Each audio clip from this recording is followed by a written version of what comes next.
इतिहास गवाह है कि जब जब धरती पर अधर्म बढ़ा, एक महाशक्ति का जन्म हुआ। हम बात कर रहे हैं भगवान परशुराम की। उनका क्रोध एक कहानी नहीं, एक गहरा साइकोलॉजिकल राज है।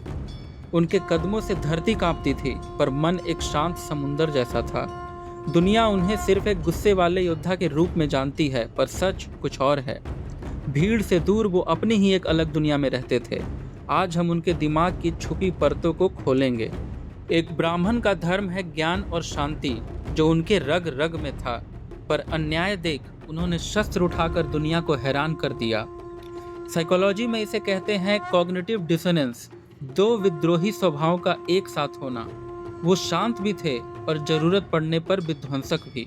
ये उन लोगों के लिए सबक है जो समझते हैं कि शरीफ होने का मतलब कमजोर होना है। असली ताकत ज्ञान और हथियार दोनों का सही संतुलन है। इन दो स्वभावों का मिलना ही आइडेंटिटी इंटीग्रेशन कहलाता है।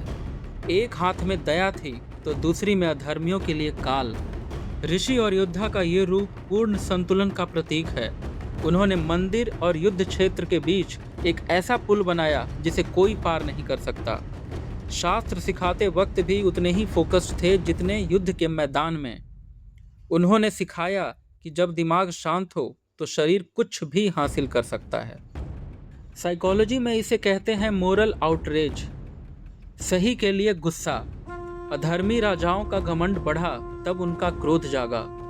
उनका परशु सिर्फ दुश्मन को नहीं बल्कि उनके घमंड को तोड़ने के लिए था। गुस्सा बुरा नहीं अगर कमजोरों की रक्षा के लिए हो। जंग जीतने के बाद भी उनके चेहरे पर घमंड बिल्कुल नहीं दिखता था। उनका हथियार तभी चमका जब मकसद पवित्र और न्यायपूर्ण था। युद्ध के शोर के बाद वो महेंद्रगिरी पर्वत की शांति में चले जाते थे। अकेलेपन या सॉलिट्यूड में ही इंसान अपने दिमाग को रिबूट कर पाता है। वो घंटों ध्यान में बैठते, बादलों से भी ऊपर अपनी चेतना को ले जाते। प्रकृति और शांति ही उनकी असली शक्ति का स्रोत थी। आंखें बंद करके वो दुनिया के शोर से दूर खुद को ढूंढते थे। उनकी ऊंचाई उनकी तपस्या से थी, सिर्फ उनके हथियार से नहीं। डिसिप्लिन का मतलब है हर छोटे काम को ध्यान से करना। साइंस इसे न्यूरोप्लास्टिसिटी कहती है, अपने दिमाग को नए सांचे में ढालना। शारीरिक और मानसिक संतुलन ही उन्हें एक महामानव बनाता था। ब्रह्मांड की ध्वनि ओम उनके ध्यान का केंद्र थी। रुद्राक्ष की एक एक मणि उनके सांसों पर कंट्रोल का प्रतीक थी। प्राणायाम और गहरा ध्यान ही उनके गुस्से को ठंडा करने की दवाई थी। उनका कुल्हाड़ी चलाना असल में अपने ईगो को काटना था। जब तक आप अपने अंदर के अंधेरे को नहीं मारते, आप बाहर की जंग नहीं जीत सकते।